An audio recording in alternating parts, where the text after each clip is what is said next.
Local sports from KYMA News 11.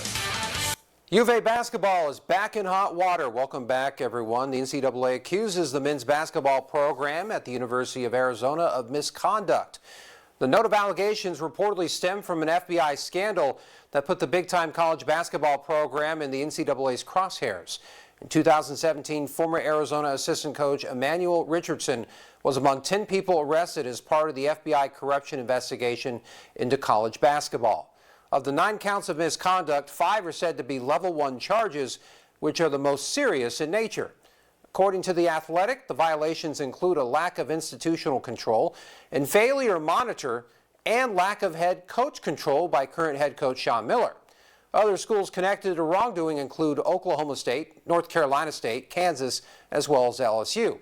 The women's swimming and diving coach at Arizona was also accused of lack of head coaching control as well. Turning to the NFL, the LA Rams would play host to the Chicago Bears on Monday Night Football. Rams knocking on the door. Jared Goff, the quarterback in the gun, fires a quick pass to former Texas A&M Aggie Josh Reynolds, giving LA the early lead. Meanwhile, the Bears offense seemed to be stuck in the mud. Former U of A quarterback Nick Foles back to pass, but he gets taken down by Aaron Donald and Greg Gaines. It would be a long night for Foles. Second half, former Raider Khalil Mack about to tee off on Goff, and he gets him and causes a fumble. Why did the Raiders give this guy up? The fumble goes back to L.A.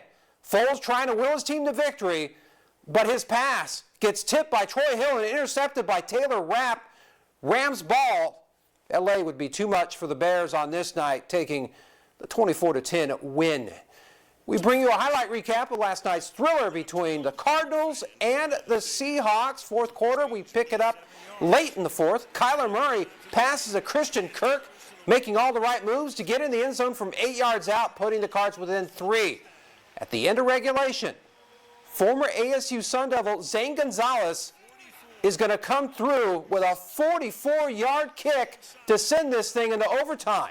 Now, after Gonzalez missed a field goal earlier in OT, Cards rookie first-round pick Isaiah Simmons picks off this pass by Russell Wilson to give the ball back to the Redbirds with 1 minute and 4 seconds left.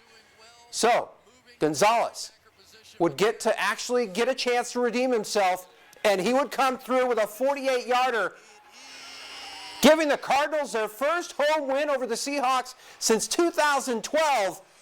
Back in the day, Brandon was getting his degree in high school. The Cards have won their last 3 games. Well, bad news from Sunday night. The Cards will likely be without leading rusher Kenyon Drake for the next few weeks. According to ESPN, Drake is expected to miss a few weeks after an MRI on Friday revealing a slight tear in a ligament in his ankle. Now, Drake suffered the injury with 4:12 left in Sunday night's game and did not return, so actually it was today. He was later carted off to the locker room with a towel over his head, and x-rays at the stadium were said to be negative. Team officials say the Cardinals are treating the injury like a high ankle sprain. Without Drake, the Cardinals will rely on Chase Edmonds to be their primary back, who had 58 yards and 5 carries and 87 yards in 7 catches in relief. Drake leads the Cardinals this season with 512 rushing yards and 4 rushing touchdowns. Well, here's a look at week number 4 of FNL. Now, if everything goes well with all those games, we have 4 contests on the docket, all headlined by a marquee matchup between Yuma Catholic and Cortez. We invite you to join Brando and myself for this week's episode.